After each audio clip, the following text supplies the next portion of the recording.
अस्सलाम वालेकुम एवरीवन। आज की इस वीडियो में हम बात करेंगे कि जब स्टूडेंट फोर्थ ईयर में आता है तो उनको कौन सी किताबें पढ़नी होती है। तो आज की इस वीडियो में मैं पूरी डिटेल आपको बताऊंगा कि कौन से बुक्स आप फोर्थ ईयर एमबीबीएस में पढ़ोगे और कैसे पढ़ने होंगे। अच्छा, सबसे पहले हम बुक की बात करेंगे वो ये है, क्योंकि मैंने इसके ऊपर कवर्स लगाए हुए हैं। ठीक है, ये है एनटी की बुक है। ठीक है, शायद आ रही हो ईएनटी की, जो कि ईआर नोज और थ्रोट का के बारे में होता है। तो ये पढ़ना पड़ता है, ये काफी बड़ी बुक है।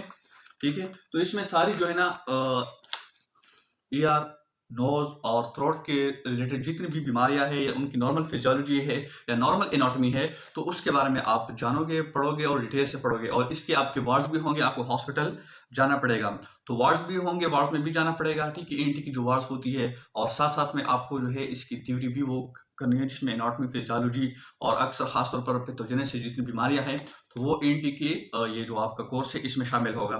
ठीक है, तो पहले जो सब्जेक्ट है जो कि आप फोर्थ ईयर में पढ़ोगे वो है एनटी का सब्जेक्ट। ठीक है, इसके बाद जो मेन आता है और थोड़ा बहुत टफ समझा जाता है फोर्थ ईयर में, वो है क्लिनिकल ऑप्थेल्मोलॉजी की बुक है। ठीक है, तो ये क्लिनिकल ऑप्थेल्मोलॉजी की बुक, अच्छा इसकी मैं थोड़ी राइटर की बात करूं जो मेरे पास पढ़ा है, ये है शफी मोहम्मद जतुई की लिखी हुई ये बुक है, और इसमें काफी ज्यादा चैप्टर्स मौजूद हैं। ठीक है, ये क्लिनिकल ऑप्थेल्मोलॉजी के बेस पर होगा। इसकी भी आपको थ्योरी मतलब आई की जितने भी पार्ट्स है या जितनी भी बीमारियां हैं ऑलमोस्ट इसमें कवर किए गए हैं। और इसके साथ साथ आपको हॉस्पिटल में भी जाना पड़ेगा, जो आई का वार्ड होता है, तो उसमें भी आपको जो है ना रोटेशंस आपके होंगे, साथ साथ में आपके क्लासेस चलेंगे, लेक्चर्स हॉल होंगे। तो ये इंपॉर्टेंट सब्जेक्ट है और उसको समझना भी चाहिए, क्योंकि इसमें आई को बहुत अच्छे से एक्सप्लेन किया गया है। आप आईलिड्स दो के या कॉर्निया की बात करो, कंजक्टिवा की बात करो, ठीक है, या ऐसा आइरिस की बात करें, जितने भी पार्ट्स है उनकी डिटेल्स, नॉर्म इसकी पहली नॉर्मल फिजियोलॉजी, एनाटॉमी नॉर्मल, और साथ साथ में इसकी फंक्शंस, ये सारे एक्सप्लेन किए गए हैं। उसके बाद जो डिजीजेज हैं वो, और इसके लिए जो जितनी सर्जरीज वगैरह या जितनी ट्रीटमेंट होती है, वो भी हर टॉपिक के साथ ये सारी डिटेल्स में दी हुई है।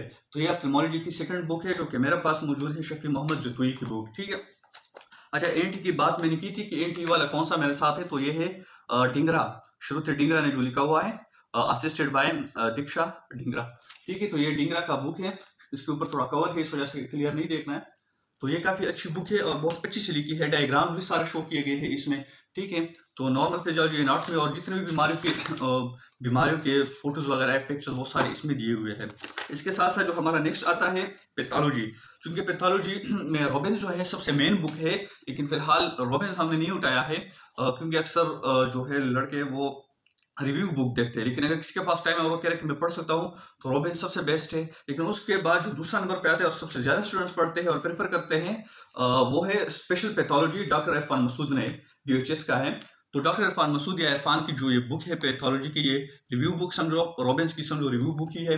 तो ये अक्सर स्टूडेंट्स पढ़ते हैं और इसमें काफी ज्यादा नॉलेज है। अगर कोई इसको अच्छे से पढ़ लेता है तो उसका ज्यादा से ज्यादा पोर्शन जो है वो कवर हो जाता है पैथोलॉजी का, और वो हर तरह के एग्जाम आसानी से इससे पास कर सकता है। इवन आपके उनके इंटरनल असेसमेंट के एग्जाम्स हो या उनके जो दूसरे एग्जाम्स हो, जैसे कि बाहर के एग्जाम हो या यूनिवर्सिटी के एग्जाम हो, तो वो भी आराम से इससे सारे कवर कर सकता है, क्योंकि इसमें काफी अच्छी लिखी है। बस इसमें एक मुझे जो चीज लगती है वो ये है कि इसमें डायग्रामेट्रिकली या हिस्टोपैथोलॉजी जो है वो उसके कोई फिगर्स नहीं है, पिक्चर्स नहीं है, तो वो एक इशू है। लेकिन वो आप इस तरह से हल कर सकते हो कि अगर आप पढ़ रहे हो तो इसके साथ क्रूम यूज किया करो, गूगल क्रूम।